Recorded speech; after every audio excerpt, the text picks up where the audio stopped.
A man navigates the dilemma of his unstable ex-wife wanting to move in, reflecting on their tumultuous past and her deteriorating life choices. 3 years ago during COVID, my ex-wife Petunia cheated on me. We have one young son and had been married for 7 years.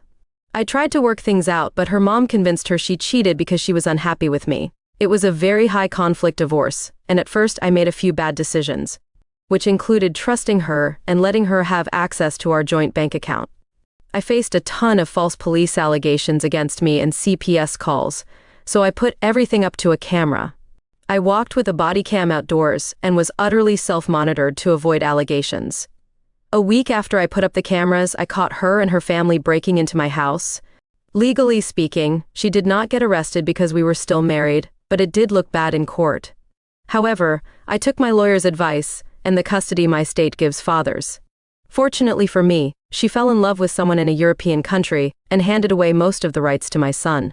Most as in, I got full custody, but she retained legal custody. Therefore, she could pull him out of school, get his medical records, etc. My lawyer said this protected me if we went back to court because she would probably win that before, and I would look bad. 1 year later, she is getting divorced a second time and moving in with our mutual friend. The divorce happened about a month ago, and during this time, she has not attempted to visit my son.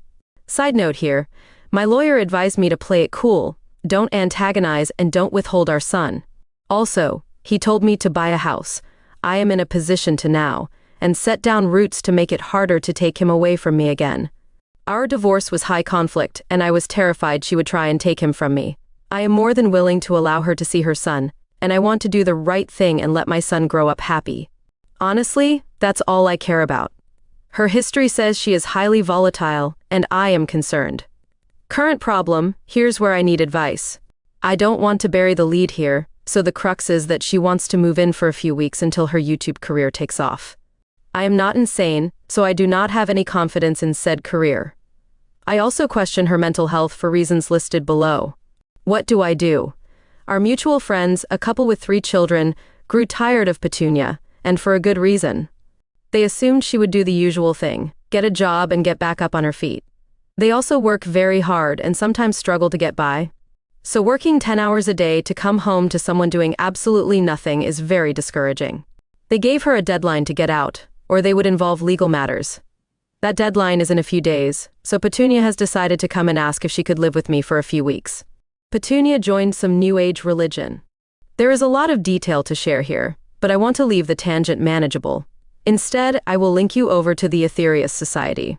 She denies it by name, but line by line, that's what she believes in. I am religious, so I am careful not to make fun of other religions. It would not be sincere of me to do so. But it started with a tarot reading, which led to going on TikTok, and she believes that she is a starseed, an ancient alien who came to spread light to the world. It seems like a mix of paganism, Buddhism, and other spiritual things mashed into one. I am trying not to rant about reincarnations and talking with aliens here, so I've deleted many paragraphs of the issues I take with it. She thinks she is a chosen being, risen above the masses, and of course, that plays strongly into the ego.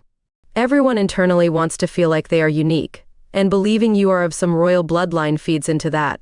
Right now, I am legitimately suspecting mental illness. Our mutual friends tell me that they don't recognize her anymore and that she is being secretive and not letting them know what's happening.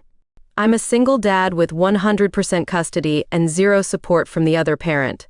My dating life is also not looking up, but I have a promising career, and we get by. I am incredibly fortunate in a lot of ways.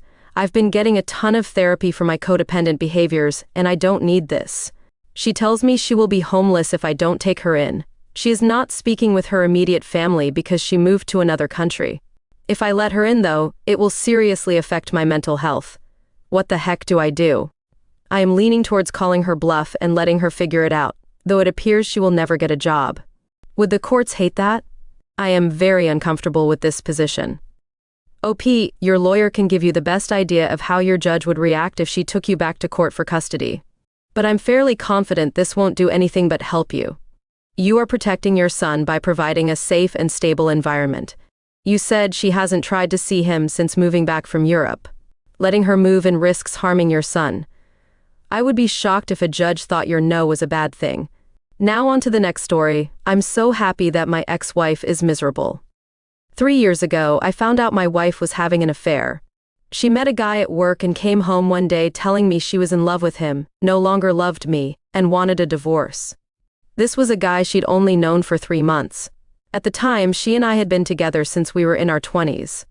We have 3 kids, 28 male, 26 male, and 23 female. Well, I tried to fight for my marriage and didn't want a divorce, but she simply would not stop seeing this guy. After one weekend where she disappeared from Friday afternoon to Sunday night, I ended up throwing her out of the house. She immediately moved in with this guy. The only excuse she ever gave me was, "I never wanted to hurt you, but there's just something about this guy, and I deserve to be happy." That was it. That was the depth of her reasoning for throwing everything we built together away. We ended up finalizing our divorce in early 2022. Although I had very hard feelings toward her, I faked it enough to get pretty favorable divorce terms from her. It seems she was so eager to be with her dream man that she didn't have time for a long divorce. So, in the end, I got to keep my pension and the house, which I had bought from my grandmother. I did have to give her half of my 401k, however. The effect on our kids was pretty devastating. All 3 of them took it very hard. My oldest son told her that if she chose this man, he'd never have a relationship with her again. As of right now, neither of our sons has a relationship with their mother. Our daughter does talk to her from time to time, but their relationship is very strained, to say the least. My daughter is a very kind person, and she tries, but she usually ends her conversations with her mother even more upset than when they started. About 4 months after the divorce, my ex contacted me out of the blue. She told me she had made a terrible mistake and asked if she could come home. Her dream man turned out to be an alcoholic who, she says, is verbally abusive and wasted all of her money. I used this opportunity to tell her exactly what I thought of her as a person, a wife, and a mother. I told her this was her life now and to deal with it. I told her she no longer had a home at this house and to never contact me again. Then, a few things happened over the last year that have driven her to start trying to contact me again. First off, I met someone. My son's sister introduced me to a friend of hers who is also divorced, and she and I hit it off. We've been seeing each other since last summer, and while we've agreed that neither of us wants to get married again, we are together. Once my ex heard about this, she once again tried to contact me, but I ignored her. My son also got married and didn't invite his mother. She again contacted me to try to get me to intervene on her behalf. I told her I would talk to him, but I never did. Secretly, I feel like she deserves all the pain she's feeling when it comes to our kids. She destroyed our family without so much as an afterthought. Too bad, so sad.